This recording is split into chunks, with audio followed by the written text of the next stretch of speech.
เดี๋ยวมันเป็นสองตัวมันตื่นอยู่ แสบให้ปล่อยปลาแสบ มันมีตัวน้อย เอียง โอเคเอ็ดดิ มีอยู่ เมื่อเขาจะออกเป็นเขา นี่นะนะคะเอาข่อยปลาอยู่ใส่จานกิน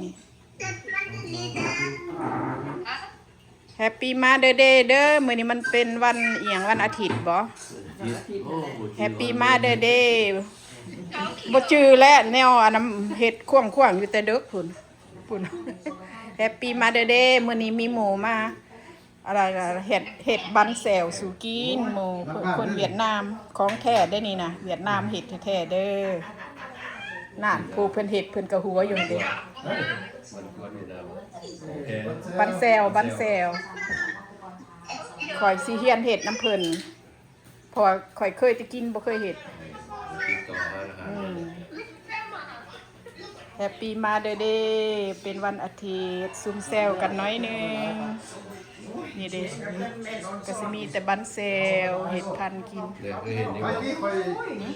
ยทางนี้นะ อันนี้ก็ก้อยปลา มัน ปี ก้อยปลากับแข้งคัดไปเลย แข้งก้อยปลา ไปจับมากมันมาสด ขัน เด้สองคนนะ อันนี้ก็ของแก้มนี่เด้เบียร์ยาผู้ใดกินเหล้ากินเบียร์กันบ่แม่นเบียร์ซะดอก เอ็กซ์สู้คือไปบังมันพูดด้วย เหล้า เห็นไหมตรงนั้นมัน มานะแม่ครูเห็ดนะเขมาลินดา โอ้เป็นอะไร มักเพชรในถ้วยน้อยข่อยกินนี่ข่อยเอาเมียนแน่ในลิ้นสักทั้งหลุมนะดูนายอีหลามมาเด้อไปแล้วจะหน่อย